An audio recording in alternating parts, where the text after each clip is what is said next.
ఆయనతో పోల్చడం కాదు. సో రీజనల్ రాజమౌళి గారు మీరు. సో మీ గురించి చెప్పేది అడిగేది ఏం లేదు. కంగ్రాట్స్ మరోసారి చెప్పడం తప్పించి. రీజనల్ రావిపూడి అనండి ప్లీజ్. సో ఎందుకంటే ఆయన ఈజ్ లైక్ రాజమౌళి గారు is a Jain personality. So నాకు ఆయనతో అస్సలు ప్లీజ్ అంటే ఆయన వెనక ఎక్కడో పక్కన అంటే okay, but I'm happy with this. Okay, LVR గారికి ఇవ్వండి సార్. ఎల్వీఆర్ గారు మీ అందరితో కూడా ఎక్కువ ఫోన్లో టచ్లో ఉండవు, కానీ చూడడం ఇదే ఫస్ట్ టైం అందరినీ. మిమ్మల్ని చూస్తూనే ఉంటామండి. మీ ఇంటర్వ్యూలు మీ రివ్యూలు చూడకుండా మేము ఏ రోజు నిద్రపోమండి. మూర్తి గారిని చూడకుండా మేము పడుకోం. లేదు కానీ అంటే మీరు ఇందాక స్పీచ్లో మాట అన్నారు, చాలా కాలం ఏంది డిస్ట్రిబ్యూటర్లు 20% కమిషన్ తిని అని చెప్పి. కరెక్టేనండి. కానీ గత 2 ఏళ్ళుగా చాలా పెద్ద సినిమాలు వచ్చాయి, చాలా పెద్ద పెద్ద అంకులు పోస్టర్లు వేసిన సినిమాలు వచ్చాయి. కూర్చో కూర్చో కూర్చో సరే, పోస్టర్లు వేస్తున్నారు, దాని మీద మీరు పంపిణీ చేశారా వేరే వాళ్ళు పంపిణీ చేశారా అని పక్కన పెడితే గత 2 ఏళ్ళుగా పెద్ద పెద్ద పోస్టర్లు వేసిన సినిమాలు వచ్చాయి, కొంతమంది డిస్ట్రిబ్యూటర్లు ఫారిన్ తీసుకెళ్ళిన సినిమాలు వచ్చాయి హిట్ అని చెప్పి. మరి కమిషన్లు తినకుండా మరి ఇవన్నీ ఏంటంటారు? దౌర్భాగ్యం అదేనండి. మేము బయటకు మాట్లాడకూడదు, మాట్లాడితే విరోధం. మేము డబ్బు పోగొట్టుకున్నామని చెప్పుకోలేని పరిస్థితి. అదే అండి వాస్తవం చెప్పాలంటే. మీరు అడిగారు కాబట్టి చెప్తున్నా. అదే లేకపోతే మేము నిజం చెప్పామనుకోండి, మాకు నెక్స్ట్ పిక్చర్ ఎవరు నష్టపోయి నెక్స్ట్ పిక్చర్ పోగొట్టుకున్నాడు అవుతాం. మీకు తెలుసు ఆ విషయం.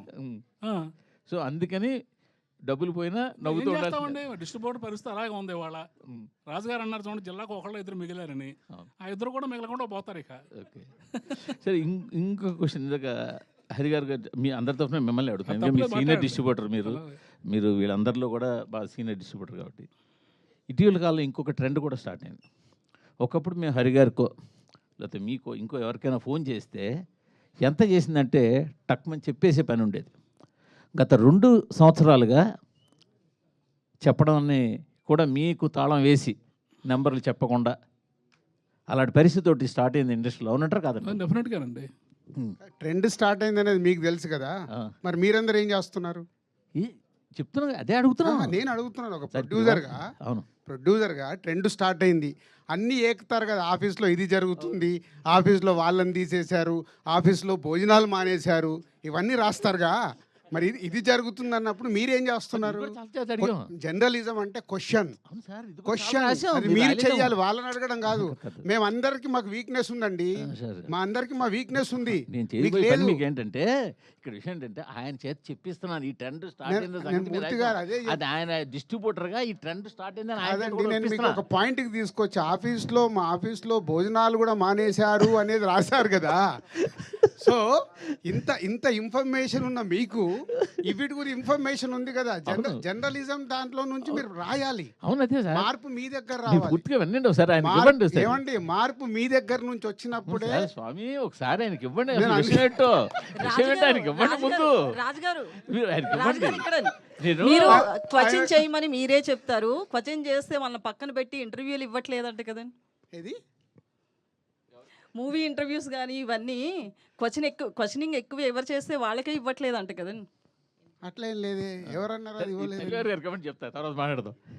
అంటే నేను విషయం ఏంటంటే సార్, గత 2 సంవత్సరాలుగా పెద్ద సినిమాలకి ముందే డిస్ట్రిబ్యూటర్లు ఫోన్ చేసి నెంబర్లు చెప్పకండి, నెంబర్లు మాకు పంపండి, మేము రిలీజ్ చేస్తాము అనే ఒక ట్రెండ్ స్టార్ట్ చేశారు.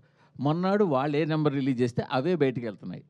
ఇప్పుడు ఆయన చెప్పినట్టు బాధపడినా కూడా బయటికి నవ్వాల్సి వస్తుంది. ఈ ట్రెండ్ స్టార్ట్ అయిందని మాకు తెలిసి మీ ఐటమ్ లేదు, బట్ డిస్ట్రిబ్యూటర్లతో చెప్పిద్దాం నేను అడుగుతున్నా. ఆయన ఏమండి, ఇప్పుడు మేము అబద్ధం ఆడినా, ప్రొడ్యూసర్లు అబద్ధం ఆడినా, మీరు అబద్ధం ఆడినా జనం నమ్మట్లేదండి. అది మాత్రం వాస్తవం. మనం ఏ పోస్టర్ వేసినా నవ్వుకుంటున్నారు వాళ్ళు. ఇది మీరు మేము మాట్లాడక్కల్లా, జనం మాట్లాడుకుంటున్నారు, వాళ్ళు నవ్వుతున్నారు. అది ఎల్వీఆర్ గారు చాలా ఓపెన్ గా మాట్లాడతారు. గ్రాటిట్యూడ్ మీట్ కాస్త ఇప్పుడు చూడండి, దీని తర్వాత మొత్తం ఫ్యాన్స్ అందరు కలిసి ఈయన ఫోటో పెట్టి మొత్తం ఈ రోజు సాయంత్రం వరకు చెడు కూడా ఆడేస్తారు. ఓకే, అంటే మూర్తి గారు, మనకు మీకు తెలుసు, మాకు తెలుసు, అందరికి తెలుసు. సో ఏదన్నా మార్పు రావాలంటే దయచేసి నా రిక్వెస్ట్ మీడియా మిత్రులకి, ఆఫీసులలో అవి ఇవి జరుగుతున్నాయని రాయకండి. ఎందుకంటే అది మా ప్రొఫెషన్. ఏమి చేయాలి ఏం చేయకూడదని ఒక ప్రొడక్షన్ హౌస్కు ఉండే డెసిషన్ అది. సినిమాకు సంబంధించి నిజాయితీగా మీరు ఎలాంటిది అలా ఉన్నప్పుడు మీరు ఏకండి, మీరు ఏకితే కరెక్షన్ మా అవుతుంది సరే, కదా. మీకే అరే, క్వశ్చన్ సంక్రాంతికి 2 సినిమాలు రిలీజ్ చేశారు. సరే, 2 సినిమాలకి ఒక సినిమాకి ఒక పోస్టర్ వేశారు, 2 సినిమాలు చాలా పోస్టర్లు వేశారు. మొదటి సినిమా పోస్టర్ మీ ప్రొడక్షన్ హౌస్ నుంచి వచ్చిందా, మీరు వేసిందా, వేరేగా వేసిందా? అది మీకేం తెలుసు? మాకు తెలియదు కూడా నేను ఆల్రెడీ చెప్పాను కదా, మాకు వీక్నెస్ ఉంటాయి, మేము మాట్లాడలేము.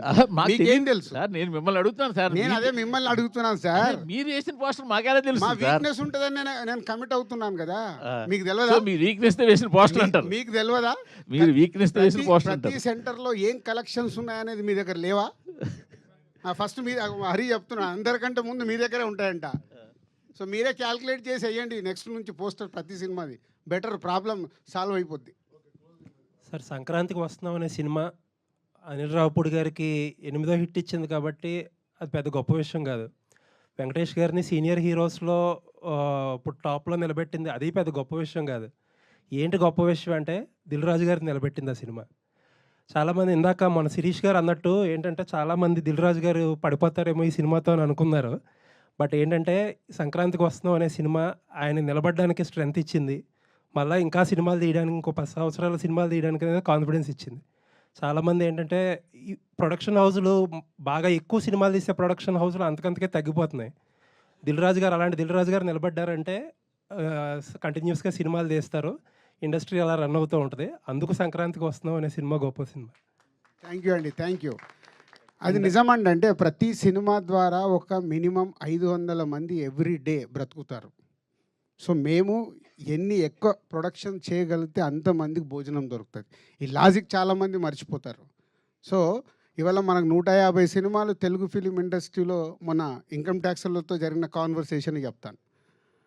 వాళ్ళు అడిగాడు ఆయన, ఎందుకు ఇన్ని సినిమాలు వస్తాయి, మరి ఎందుకు మీరు ఇన్ని ఫ్లాపులు అని చెప్తుంటారంటే 90% ఫ్లాపులు సార్ అని లాస్ట్ ఇయర్ది షీట్ ఇచ్చా. ఎందుకో లాస్ట్ ఇయర్ది నేను తెప్పించా 2024 షీట్. ఆయనకి ఇస్తే వాళ్ళు ఆశ్చర్యపోయారు, మరి ఎందుకు తీస్తున్నారు ఈ సినిమాలు? ఒక్కొక్కరిది ఒక్కొక్క యాంబిషన్ సార్. సినిమాలు జరుగుతూనే ఉంటాయి. మాకు అలా కాదు. సక్సెస్ సినిమా తీయడానికి ఎంత కష్టపడాలనేది మాకు తెలుసు. దానికోసమే ప్రయత్నం చేస్తాం.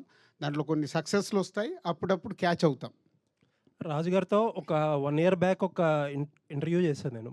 ప్రొడ్యూసర్స్ అందరినీ కూర్చోబెట్టి అడిగితే సేమ్ ఇదే క్వశ్చన్ అడిగా. అంతకంతకి ఒకప్పుడు ఎంతమంది డిస్ట్రిబ్యూటర్లు ఉండేవారు, ఇప్పుడు 10-15 మందికి వచ్చేసారంటే ఆయన బ్లంట్గా ఒక మాట అన్నారు.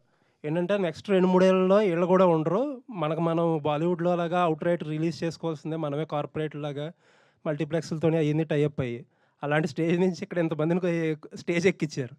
సో ఈ సినిమా అచీవ్మెంట్లో అదొకటి. యా, అందే ఇందాక అన్నాను కదండి. అంటే ఏరియాల వారిగా డిస్ట్రిబ్యూటర్లు చాలామంది ఉండేవాళ్ళు మెల్లిగా కనుమరుగవుతూ కొందరే, అంటే వీళ్ళు కూడా ప్యాషన్తోనే, వీళ్ళకు కూడా ప్యాషన్ పోయిన రోజు వీళ్ళు మానేస్తారు. వీళ్ళ ఫ్యామిలీస్ ఆల్రెడీ వెనకకు లాగుతూనే ఉన్నారు, మీకు ఇంత స్ట్రెస్ అవసరమా, ఆపేసేయండి అని. ఎందుకంటే డిస్ట్రిబ్యూటర్కి సక్సెస్ వచ్చేది చాలా తక్కువ పర్సెంటేజ్లోనే సక్సెస్ వస్తుంది. దాంట్లో కూడా నిలబడడం అంటే ఇట్స్ నాట్ ఏ జాబ్. రాజు గారు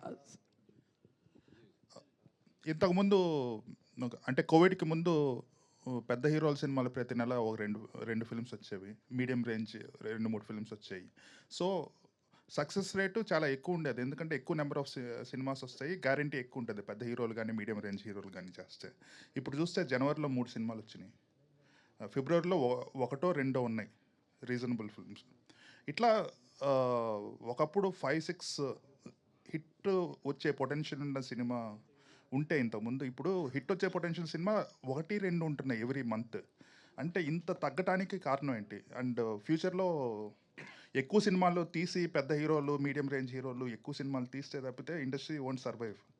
మీరు దీని కరెక్షన్కి ఏదన్నా చేస్తున్నారా? అంటే యాక్చువల్ అండి, అది ఇప్పుడు నంబర్స్ పెరిగిపోయాయండి. ఇప్పుడు స్టార్ సినిమాలు ఏమైందంటే 400 crores 500 crores బడ్జెట్కి వెళ్ళిపోవడం వల్ల వాళ్ళు ఆ ఒక్క సినిమా మీదే ఫోకస్ చేస్తున్నారు.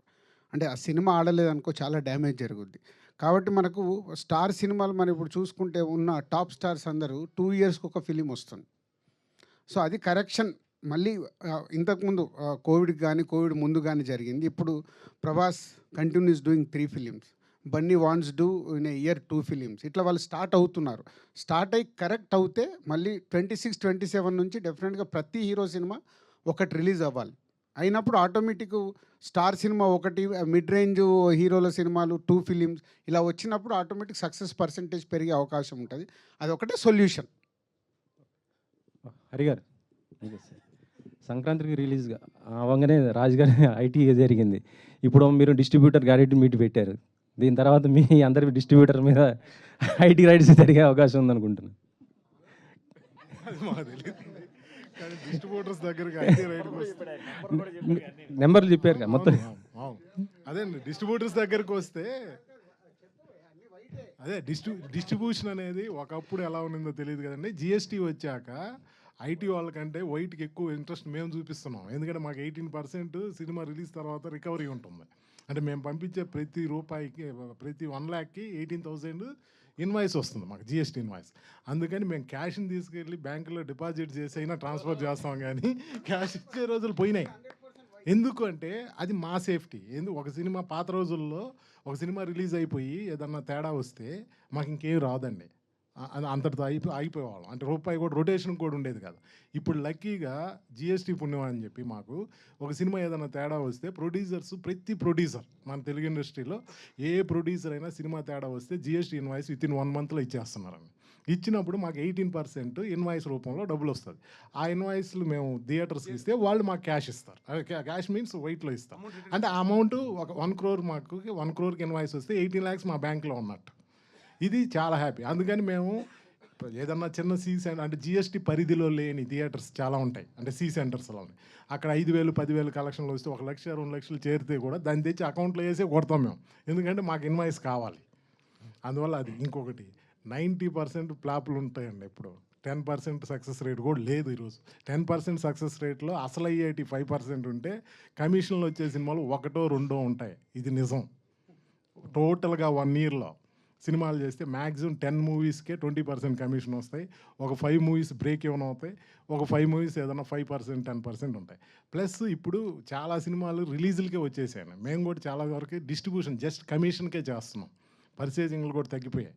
మాకున్న కొన్ని రెగ్యులర్ బ్యానర్స్లో తప్పితే ఇంక. అందువల్ల ఎవరు వచ్చినా దాని గురించి ఎవరికి టెన్షన్ లేదండి. డిస్ట్రిబ్యూటర్స్ పరిస్థితి అందరికీ తెలుసు, మీకు తెలుసు, అందరికీ తెలుసు. ఓకే అనిల్ గారు, ఈ సినిమా తర్వాత మళ్ళీ ప్రేమ కథలు మొత్తం మారిపోయే అవకాశం ఉంది. కొత్తగా డైరెక్టర్స్ ఎవరైనా సరే సినిమా చేయాలంటే మారిపోతారా? వెంకటేశ్వర గారి క్యారెక్టర్ లవ్ ఒకవేళ ఫెయిల్ అయితే వెంటనే మరో లవ్లో పడిపోయి పెళ్లి చేసుకో ఇలా మార్చేశారు.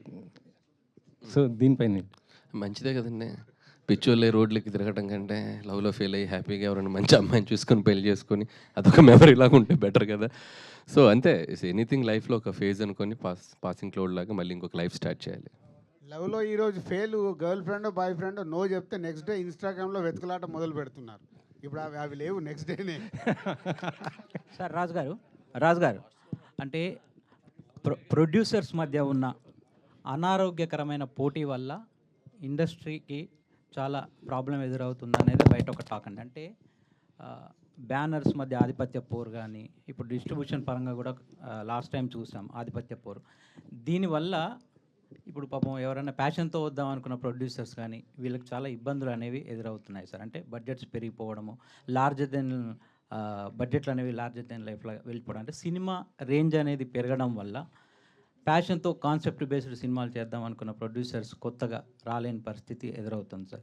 అంటే దీన్ని ఫ్యూచర్లో బేసిక్గా ఫస్ట్ కరెక్షన్, ఆధిపత్య పోరు అనేది ఇక్కడ ఏమి ఉండదు. సో ఎవరి సినిమా వాళ్ళది, సక్సెస్ అవుతేనే కింగ్. దిల్ రాజు అయినా ఇంకోరైనా సక్సెస్ కానప్పుడు ఏముంటుంది, 3 రోజులు కూడా ఆ సినిమా గురించి మాట్లాడరు, మండే రోజుకి మర్చిపోతారు. సో సక్సెస్ఫుల్ తీయటానికి వర్క్ చేయాలి. కానీ ఇక్కడ ఆధిపత్య పోరు అనేది మన తెలుగు ఫిలిం ఇండస్ట్రీలో లేదు. నో సార్, అంటే ఇన్ ద సెన్స్ ఏంటంటే ఇప్పుడు మీరు ఒక హీరోతో, ఒక మిడ్ రేంజ్ హీరోతో మీరు తక్కువ రెమ్యునేషన్ ఇచ్చి మీ సినిమాకి పెట్టుకుంటారు సార్. యాక్చువల్గా మీరు కంఫర్టబుల్గా ఆ సినిమా చేస్తారు. బట్ మీ కాంపిటీషన్ లేకపోతే ఇంకో బ్యానర్ ఉంటుంది, వాళ్ళు మీరు ఒక 40 కోట్లలో చేసిన సినిమాను ఇప్పుడు వాళ్ళు 70-80 కోట్లలో ఆ హీరోతో సినిమా చేస్తున్నారు. దాని రిజల్ట్ అనేది ఎంత వస్తుందో తెలియదు సార్. బట్ ఆ హీరో నెక్స్ట్ మీ బ్యానర్లో చేస్తున్నప్పుడు మీరు 40లో చేసిన హీరో నెక్స్ట్ ఇమీడియట్గా అతను కూడా మళ్ళీ 70-80 కోట్లు అడిగినప్పుడు దాని ఇంపాక్ట్ అనేది మీ బ్యానర్ మీద పడుతుంది కదా. నేను అడుగుతుంది వర్కౌట్ కాకుండా నేను ఎందుకు తీస్తాము?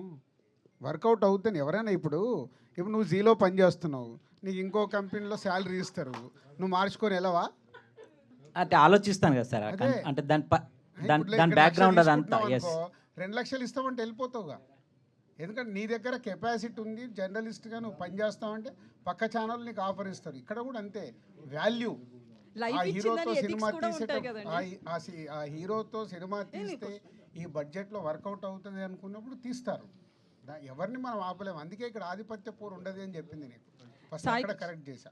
సార్ ఇంకో సాయి గారు, సాయి గారు, సో సాయి గారు, సో అనిల్ గారికి కంటిన్యూగా హిట్లు, ఫ్లాప్ లేని డైరెక్టర్, బట్ అయినా కూడా ట్రోల్స్ జరుగుతున్నాయి అంటే ఎవరైనా కావాలని చేస్తున్నారు అనుకుంటున్నారా? మీరేం నోటీస్ చేశారు ట్రోల్స్ అన్ని చూసాక? పనులున్న చెట్టుకు రాళ్ళు పడతాయి అంతే. మీరు చెప్పండి. మీరు ఫేమస్ లేకుంటే ఎవరు పట్టించుకోరమ్మా. ఫేమస్ ఉన్నారు కాబట్టి పట్టించుకుంటారు. ఫేమస్ అయ్యాడు ఏం చేస్తారు పాపం. నాది సేమ్ డైలాగ్. సో అనిల్ గారు, సో నేను ముందే చెప్తున్నాను, ఇది కాంట్రవర్సీ క్వశ్చనే, మా జర్నలిస్టులకు సంబంధించింది. అయితే ఒక మూవీ ప్రమోషన్స్లో మీడియా పాత్ర కూడా ఉంటుంది, కానీ ఆ మీడియాలో 4-5 తలకాయలనే మీరు ఎందుకు చూస్తున్నారు, మిగతా వాళ్ళని ఎవరూ పట్టించుకోవట్లేదు అనేది కొంతమంది ఆరోపణ. ఇప్పుడు మీరు స్టేజ్ మీద మాట్లాడుతూ కూడా 4-5 చెప్పారు. సో ప్రమోషన్స్లో 4-5 చాలా మీకు కరెక్ట్ ప్రశ్న మామూలుగా సంధించలేదు. నేను దీని తరపున మీకు చెప్పాల్సింది ఏంటంటే, నాకు 4-5 వారంలో అప్పుడప్పుడు నాతో ఫోన్లు చేసి పర్సనల్గా మీరు శాటిలైట్ ఛానల్స్ వదిలేస్తున్నారు, పెద్ద పెద్ద పేపర్స్ అన్ని వదిలేస్తున్నారు. చెప్పానమ్మా. మీడియా అంటే అన్ని కదా. కానీ నేమ్స్ చెప్పారు కదండి. నేమ్స్ అంటే నాకు ప్రతి ఒక్కరి పేర్లు ఎక్కడ చెప్పమంటారు? ఇప్పుడు ఈనాడులో పనిచేసే అప్పుడు 4 చెప్పకూడదు ఏమండి, వాళ్ళు నాతో రోజు టచ్లో ఉంటారు. అప్పుడప్పుడు మీరు తిన్నారా, మీరు బాగున్నారా, మీరు ఎప్పుడన్నా బాధపడుతుంటే ఎప్పుడన్నా నాకు ఫోన్ చేసి పలకరించారా, నాకు మొన్న జ్వరం వచ్చింది, నాకు మొన్న చెప్పేది వినండి, చెప్పేది వినండి, మొన్న నాకు ఆ మధ్య ఫీవర్ వస్తే మూర్తి గారు బాగున్నారండి, హెల్త్ అలా ఉందని అడిగారు. మీరు అడిగారు నేను ఫేస్ టు ఫేస్ అడిగారండి. ఏమయ్యా ఆధిపత్య పోరు ఇక్కడ కూడా ఉంది. అసలు ఆధిపత్య పోరు ఇక్కడ ఉంది రమేష్ గారు, ఇక్కడ కాదు. టు బీ హానెస్ట్, అందరు నేను అందుకే పేర్లు నాకు కొన్ని స్ట్రైక్ అవుతాయి. కొన్ని మీ పేరు లక్ష్మి నాకు గుర్తుంది, ఇందాక ఫ్లోలో మిస్ అయ్యాను. లక్ష్మి గారు చాలా థ్యాంక్ యూ, చాలా థ్యాంక్ యూ. రాజుగారు మీరు గతంలో ఒక సినిమా స్టార్ట్ చేశారు వి వినాయక్ గారు హీరోగా, అది ఎందుకో కారణాల వల్ల అవ్వలేదు. కానీ మా కోరిక ఏంటంటే అనిల్ గారు హీరోగా ఒక సినిమా చేస్తే బాగుంటుంది. డెఫినెట్గా అనిల్ యాక్టర్ అవుతాడు. ఎలాంటి యాక్టర్ అవుతాడో తెలియదు, కానీ ఫస్ట్ లాంచ్ చేసేది ఎస్విసిలోనే. అది అగ్రిమెంట్ ఉంది. అది ఆయన యాక్టింగ్ చేస్తే ఎస్విసిలోనే.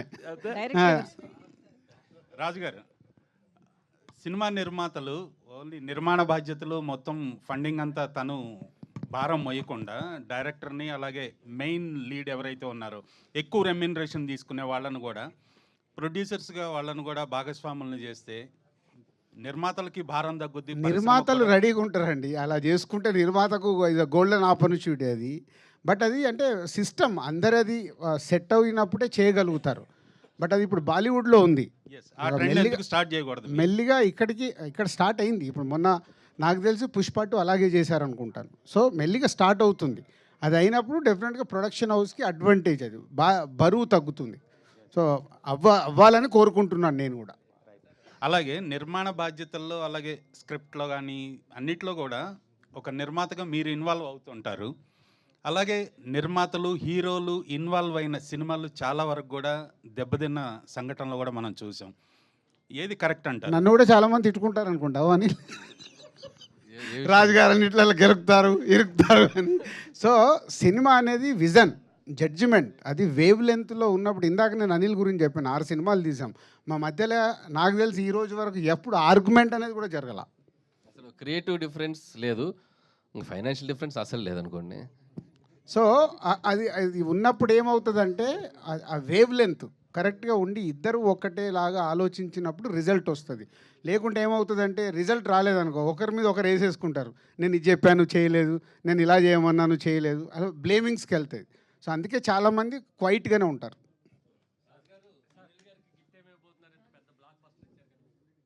ఏం గిఫ్ట్ కావాలని? మీ పేరేంటి? Radha, I love you sir. So కాదు, ఇప్పుడు అనిల్కు మాకు ఉన్న అనుబంధం గిఫ్ట్లతో దూరం కాదు. ఆయన స్టేజ్ మీద చెప్తున్నా, ఆయన ఏది అడిగినా సార్ నాకు ఇది కావాలంటే ఆయన ఇంటి దగ్గర ఉంటుంది. కొందరేమో గిఫ్ట్లు ఇచ్చేసి ప్రమోషన్ చేసుకుంటారు, మాకు ఆ ప్రమోషన్ అక్కర్లేదు. మాకు ఇంటర్నల్గా అయినా ఏది అడిగినా అయిపోద్ది. అంటే కార్ ఏముంది, అదే కార్ అంటున్నా. ఆల్రెడీ ఇచ్చారు, అది వద్దులే. మన లాస్ట్ సినిమా కార్ ఇచ్చారు, ఏదైనా వేరేది అడుగు.